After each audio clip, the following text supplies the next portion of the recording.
again, everybody. It's Todd Staruch, the Horror Nerd, here at New Jersey HorrorCon and Film Festival in Edison, New Jersey.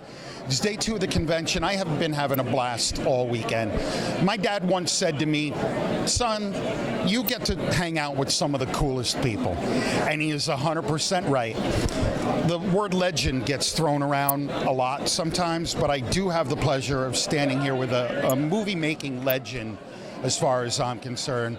Mr. Robert Kurtzman. Robert, how are you, man? I'm doing great, thanks. Good. Yeah. So I almost don't even know where to start. I was admiring all of your photos here, whether it's Nightmare on Elm Street or Tusk or what have you, all the work that you've done.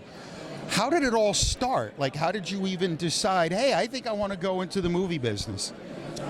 Well, you know, when I was a kid, I never thought it was something I could actually achieve, you know, being from Ohio and everything.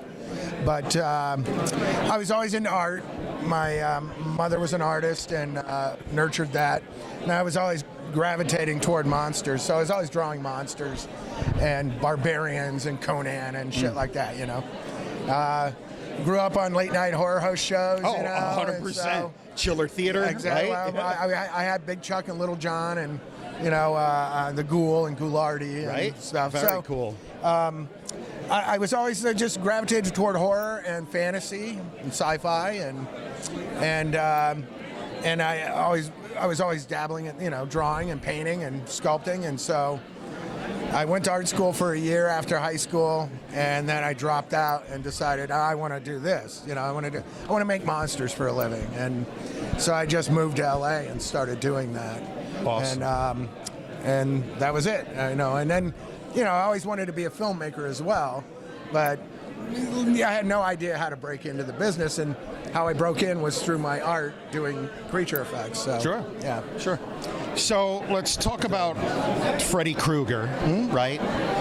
You create this makeup, right? At the time, did you have the wildest idea that it was going to go on to be such an iconic film franchise? Well, when I got involved, you know, Freddy was already established, so I started on the third film. Ah, okay. And I didn't start doing Robert's makeup until his personal appearances, and then I did the Goldberg's TV Halloween special with him.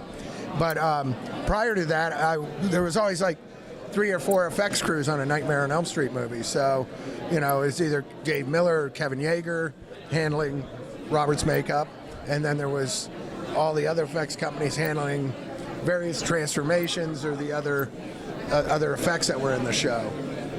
They used to have, you know, maybe 3 units running at the same time on an Elm Street film. So Robert would have to go from one set to another, and there was effects crews setting up new gags on every set.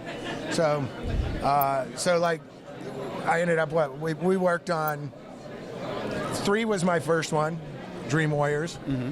Then we did 5, and then we did New Nightmare with Wes, because at that time we were doing all Wes's movies. Gotcha. So, but yeah, no, it was awesome. That is very cool. But at the time, you know, it was already iconic because it came out, what, 84, I think? Yeah. And 84 was the first year I got in the business. So that was I just moved to LA when that came out. So very cool. So I am going to grab, if you can grab that. Mr. Tusk? Yeah, let's grab that if you can, just so we can show it to the camera, because I want to talk about Tusk. I should have been more prepared. You would think I was a professional. So, obviously Tusk, I'm from New Jersey my whole life. I'm a huge Kevin Smith fan. Kevin approaches you with this idea. What was your first thought? Were you like, I'm sorry, you want what?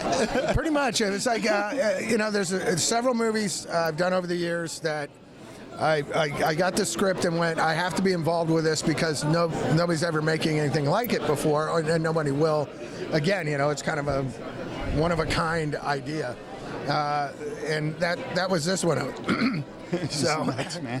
So yeah, no, it's so crazy that and it was so much fun to do, but it was very similar to like when Don Coscarelli sent the script for Bubba Hotep, or Don Coscarelli doing John Dies at the End. There's just like really weird, out there premise that you knew that no one else was going to make it. but also no one ever made a Walrus Man thing, you know. So I was like, you know, you get approached to do vampires and werewolves and whatever. Right, and yeah. It's like, oh yeah, what new can we do with this, you know, whatever.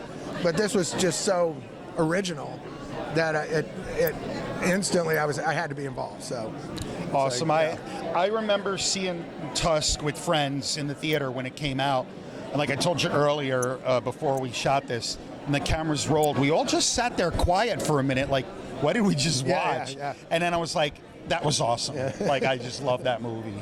So one question I have, because I'm going to be curious as to the answers. So many different characters and creatures you've created. Do you have one that sticks out in your mind that you're especially proud of? I don't know. It was about, you know, Army of Darkness is always a fond thing for us, and also it was a film we had so much work on, creating all the Deadites and stuff.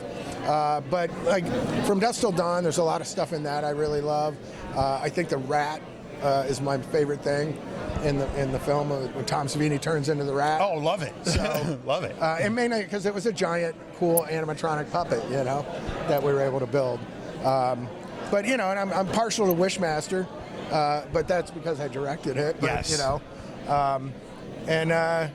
but there's a lot of stuff. But you know, I mean, I've done so much. It's hard to pinpoint certain things I love over others. But fair enough. When I ask people questions like that, they're like, "Oh, it's like asking me who's my favorite kid." You know what I mean? That's kind of a standard question. It's what's your favorite movie or whatever. But I'm always curious about it, you know. Yeah. But because there are times when some people will say, "Well, this was my favorite because it was so challenging," or whatever. So that's fair. Yeah, it's funny you mentioned Wishmaster. I have such a fondness for that movie. I've spoken to Andrew and interviewed him quite a few times. So, you know, I just have a special fondness for that movie. So that was a very cool. No, it's great because makeup. there's a whole new generation discovering it now. 100%. And it's like, My daughter's one of them. So yeah, it's very cool. All right. Yeah. One final question, and I'm always fascinated by the answer. If there's one piece of advice you could give to a young person coming up, wants to break into the film business, whether it's writing, directing, special effects, whatever, what piece of advice would you give them? Don't just talk about doing it, just do it. You know, so I know it's hard. It's a very hard business to get into. It's especially these days very challenging. But technology has changed so much that when I got into it, you know, I couldn't afford to like rent a 35 millimeter camera and lighting package. Right. But now you can do that you can shoot a movie on your phone now. Sure. So sure. And they have cool equipment for your phone now to shoot stuff, lenses and everything. Just go out and do it. Get your friends together. You know, we call it a tribe. Form your tribe. Yep. Make your movie. You know, and even if it doesn't break out, if it's not special, it's an exercise. Just doing the exercise moves things forward. So like, if you don't, you know, not everybody makes a movie and then it comes out and it does gangbusters or even get recognized. But, you know, make something. If you get a video deal, put it out there, whatever, great. But it's about moving forward and learning. So awesome. Yeah. I love it. Robert, thank you so much for a few Thank minutes you. of your time. It really was a thrill to get to meet you. I'm not kidding. Thanks. I'm just a fan at heart, you know? So when I knew you were going to be here, I'm like, oh, please say yes to an interview because I could talk to you for hours. Absolutely. Well, thanks and then for having me, congratulations on your Icon Award. Thank you. That you were presented with last night here at the show. Very well deserved, man. Thank you. All right. Yep. Robert Awesome. Kurtzman, everybody here at New Jersey HorrorCon and Film Festival. I'm the horror nerd Todd Struth signing off. We will see all of you in the next interview.